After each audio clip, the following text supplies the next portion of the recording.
اسلام میں مذہبی فکر کی تشکیل نو محمد اقبال کے اسلامی فلسفے پر دیے گئے لیکچرز کا ایک مجموعہ ہے جو انہوں نے اسلامی فلسفے پر دیے تھے۔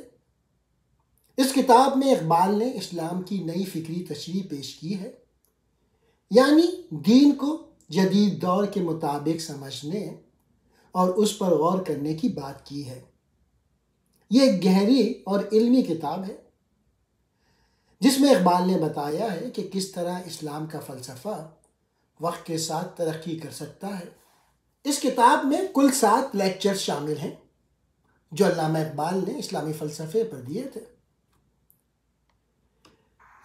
پہلا، علم اور تجربے کے ذرائع۔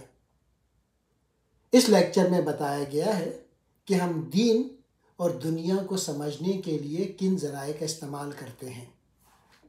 دوسرا لیکچر ہے اسلام میں فکر دینی کی نشوونما۔ اس میں اسلامی سوچ اور فلسفے کی ترقی کا ذکر کیا گیا ہے۔ تیسرا لیکچر تصوف اور مذہبی تجربہ۔ اس لیکچر میں صوفیانہ خیالات اور مذہبی تجربات کی وضاحت کی گئی ہے۔ چوتھا لیکچر خدا کا تصور اور جدید فلسفہ۔ اس میں اللہ کے تصور کو جدید فلسفے کی روشنی میں سمجھانے کی کوشش کی گئی ہے۔ پانچواں ہے اسلامی ثقافت کا اصول حرکت۔ اس لیکچر میں اسلام کی ترقی اور تبدیلی کے اصول پر بات کی گئی ہے۔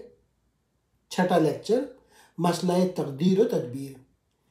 اس میں قسمت اور انسان کی کوشش تدبیر کے درمیان تعلق پر گفتگو کی گئی ہے۔ ساتواں، دین اور ملت کی تشکیل جدید۔ اس میں بتایا گیا ہے کہ اسلام کو موجودہ دور میں کیسے سمجھا اور نافذ کیا جا سکتا ہے۔